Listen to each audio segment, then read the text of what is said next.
Hi guys, welcome back to my channel. I hope you're having a great day so far. So in today's video, I'm going to be sharing with you where I recommend you invest the majority of your makeup budget. What products I feel make the most difference when you spend more money, when you go high-end versus affordable or drugstore. Lots of people don't want or don't prioritize or don't have the budget to buy everything at the top price bracket, and maybe you just want to buy a couple of things that are more expensive and then keep everything else more affordable. So I'm here to kind of help you prioritize which products I feel like make the most difference if you spend a bit more, you invest a bit more in those products, and why. I feel like this is especially important or especially helpful as we get older, because there's definitely products that when you're younger, when your skin is perfect, when there's no texture, when there's no lines and wrinkles or pores aren't as prominent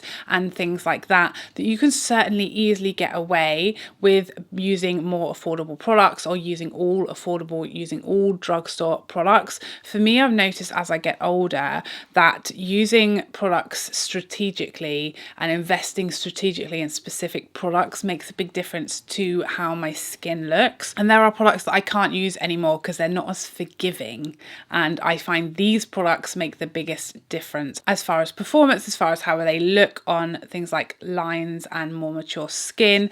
And I'm here to share with you the 5 areas that I feel like if you're going to prioritize, strategically invest in, these are what I would recommend. So first category that I feel is worth the investment is primer. There's a few reasons for this. Now, one is that primers tend to have some kind of additional benefit, whether it's a skincare benefit, whether it's SPF, they always have like some extra help in there rather than just being a primer that, you know, is a base for your foundation or that is going to help your foundation go further or last longer. I feel like when you invest in something like the silk canvas and you spend more money, you get more bang for your buck in the kind of secondary box category, whatever you want to call it. So for this, in this specific example with the silk canvas, you get that pollution protection, you get protection from your skin, from the environment, and from the other products that you're going to put on top of it. It acts like a barrier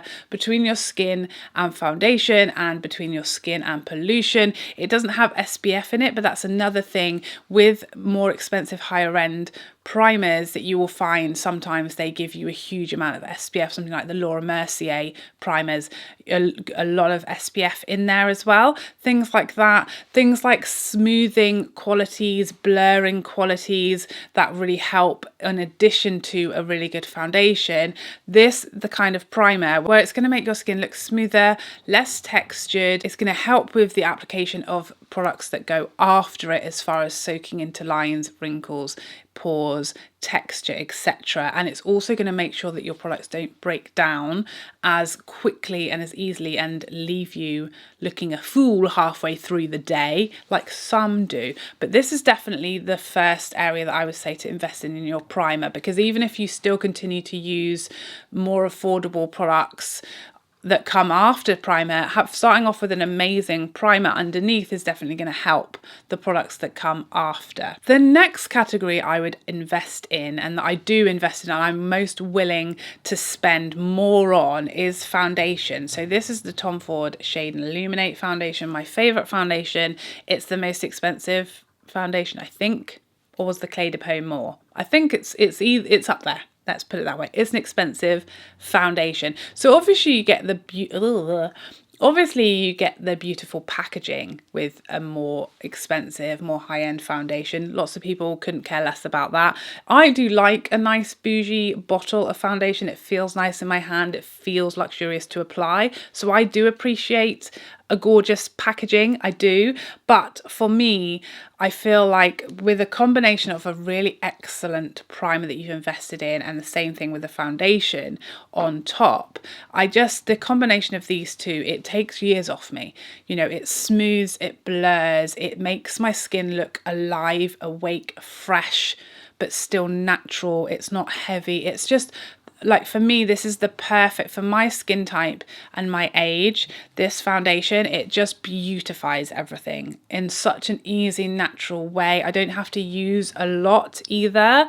You know, you use a small amount of both these products again. And I feel like as you get older, less is always more. You know, the more product you put on, the more anything ages you. So if you're putting a lot of foundation or a lot of concealer, it's just more product to play you. It's more product to soak into lines. It's more product to emphasize things that you don't want to be emphasized. So when you can use products where you only need a small amount to do the job, that's going to make a big difference. So for me, in fact, the top two areas I would suggest, if you only want to invest in two products, I would say primer and foundation. Those for me are like the key products, especially as you get older, that will make the biggest difference to how your makeup looks. The third product, sticking with this same theme, you can see where I invest in my products. It's concealer. This is the Pat McGrath concealer, the concealer I have on today, my favorite concealer. Again, I notice a big difference. For me, whenever I've tried or experimented with more affordable or drugstore concealers, where they've played me is how they perform in my lines, in my under eye area, in these crow's feet and these lines right under my eyes. They just will always soak in there and separate, and really actually, you know, when you use a concealer under your eyes, what you're trying to do is make your eye area look like your face in general look more awake, more youthful. But actually a lot of concealers will have the opposite effect, because putting product into and on top of lines, it kind of is counterproductive. It's going to age you as opposed to how you would look with no makeup on. But then we have darkness under here that can also age us. So what we're looking for, especially as we get older, is something that's going to cover darkness, something that's going to lift the face and have a brightening effect in the center of the face, which is very youthful of a look, but without the drawbacks of that, without making that area look heavy, without exaggerating lines and wrinkles, causing separation, all that kind of stuff. So for me, another place where it's absolutely worth investing would be concealer, one that doesn't massively emphasize lines, soak in and crease and separate there, that's going to last very well throughout the day as well. So again, you haven't suddenly aged 15 years come 2 p.m.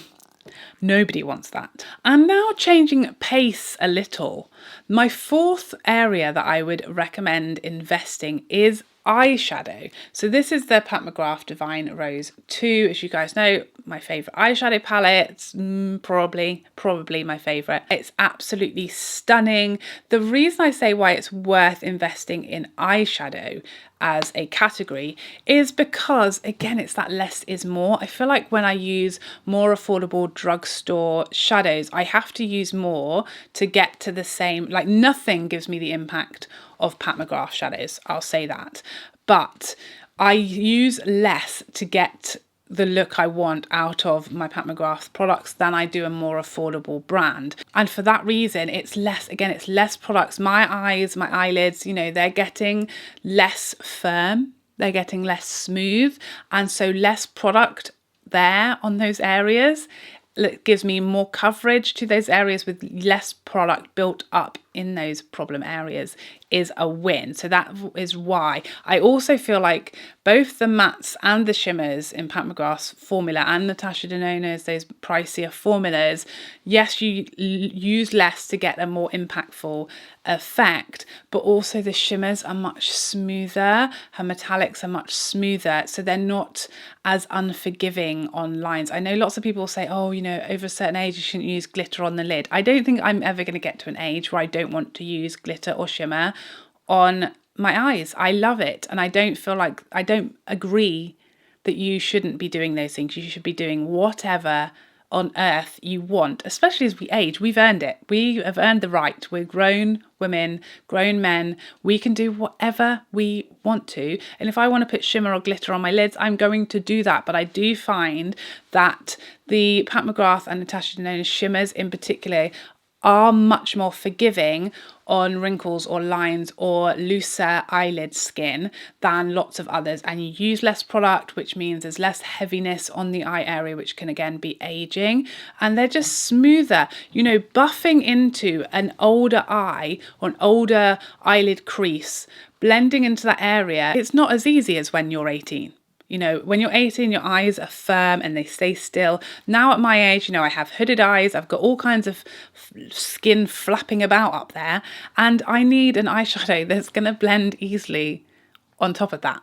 Okay, that's what I need. So I feel like, again, eyeshadow is a place where you can see a dramatic difference, not just in like pigment and things like that, but in application and how much it flatters more mature skin, more mature eyelids. Eyes in general. And the fifth category that I feel like is the probably one of maybe the most impactful at a higher price point for me, it's brushes. Brushes have completely changed my game. They were kind of the last product that I started really investing in when I started using products that were a higher price point. Brushes were kind of I hung on to my more affordable brushes for a very long time, and there are still some brushes I use that are more affordable, but what I've found is that more expensive natural hair brushes, I find them much easier. I feel like they do a lot of the work for you, a lot of the blending for you. They're not going to lay down a whole load of product that is then really hard to blend out.